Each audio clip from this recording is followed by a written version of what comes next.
굉장히 능숙하시네요. 유튜브를 하시는 그런지. 유튜브 지금 어제 10,000명 넘었습니다. 아 진짜요? 네. 유튜브를 갑자기 왜 하시는 거예요? 와, 이거 진짜 아무한테도 얘기 안 해봤는데 유튜브 이름이 있어요. 일상 속에서거든요. 뭐 좀 말장난한 거예요. 일상 속에서랑 속에서랑 이렇게 해가지고 저는 제 의도와 상관없이 가정사가 세상에 알려진 사람이에요. 주변 분들 중에서 너 그렇게 어렵게 살았다면서 되게 미안한데 너 왜 이렇게 밝아? 막 이렇게 얘기하세요. 근데 그게 왜 미안한지도 모르겠고 내가 왜 밝은지도 저도 이유를 말 못하겠거든요. 근데 제 일상들을 편하게 보여주고 싶었어요. 장애인 자녀 가정이라고 해서 사회 수혜계층이라고 해서 우울하고 소극적이고 사회성을 띠지 못하고는 전혀 아니거든요. 자기만의 삶이 있고 자기만의 생각들이 있어요. 근데 평범하게 저의 일상들 하나하나 이렇게 공유하다 보면은 혹시라도 그런 생각을 갖고 계셨던 분들이 생각이 조금 달라지진 않으실까? 나의 편안한 영상을 보면서 엄마 나랑 똑같이 뭐 청각장애인인데 뭐 이렇게 밝게 살아서 지금 열심히 회사 다니고 있네, 뭐 열심히 뭐 정치한다고 하고 있네, 나도 열심히 살아봐야지 뭐 약간 이런 생각을 혹여나 할 수 있으면 너무 좋을 것 같다라는 의도 때문에 그냥 편안하게 일상 속에서라고 했습니다.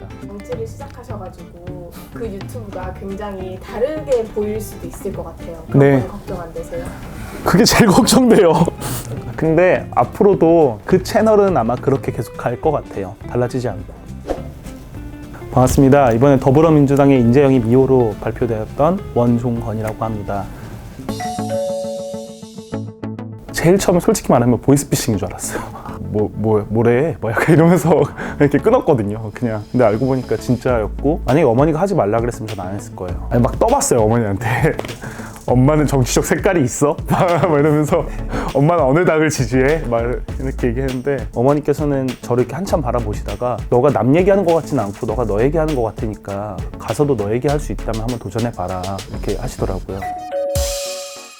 정치가 가장 먼저 조명해야 될 것 자체는 사각지대를 없애는 일이에요. 근데 저는 성인이 되면은 제가 부양 의무자가 되고 어머니가 피부양자가 되는 줄 알았어요. 취업하기 위한 뭔가 기술을 얻어야만 할 것 같아서 5분 거리에 있는 인문계 고등학교가 있음에도 불구하고 저는 1시간 반 거리에 있는 실업계를 자원해서 갔거든요. 고등학교 2학년 때였어요. 한 사회복지사 선생님이 넌 대학 갈 생각 별로 없어? 막 이렇게 물어보시더라고요.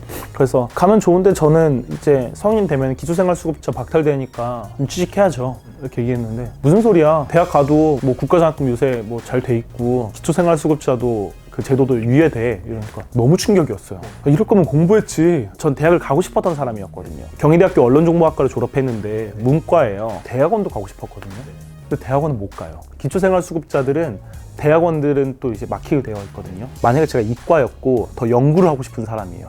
이러면 정말 큰 문제예요. 기초생활수급자가 유예가 안 된다는 이유만으로 이제 대학원을 못 가는 선택에 빠질 수도 있는 거죠.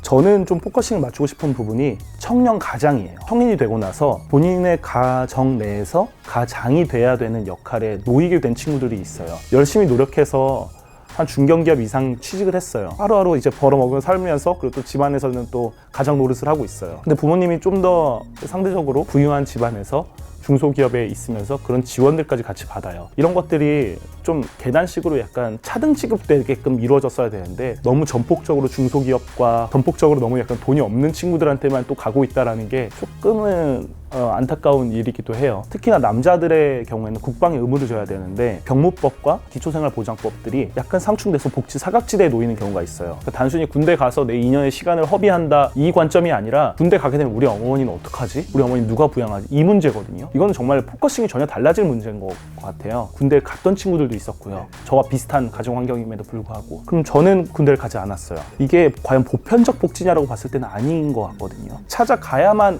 얻어낼 수 있는 거예요. 그러니까 복지가 찾아와야 되는 거예요. 이 관점이 되게 단순한 건데 이게 지금 전혀 이루어지고 있지 않아요. 국회의원분들이나 뭐 시의원, 구의원 하시는 분들이 관련 법안들 만드시고 할 때 정책 간담회 이런 거 많이 하잖아요. 이 친구들 지금 가서 아르바이트 하고 있거든요. 지금 학교에서 공부하고 수업 듣고 있어요. 그 시간대에 정책 간담회를 한대요. 그럼 그거 빼먹고 여기 와야 되거든요. 이거는 좀 말이 안 맞죠. 주는 입장이 되었을 때는 주고 싶은 게 아니라 받고 싶은 걸 줘야 돼요. 그러니까 진짜 받는 사람들을 한 번조차 만나지도 않고 정책 간담회에서 찾아온 사람들만 만나놓고 그분들을 위해서 만들겠다라고 얘기하는 건 좀 어불성설이죠.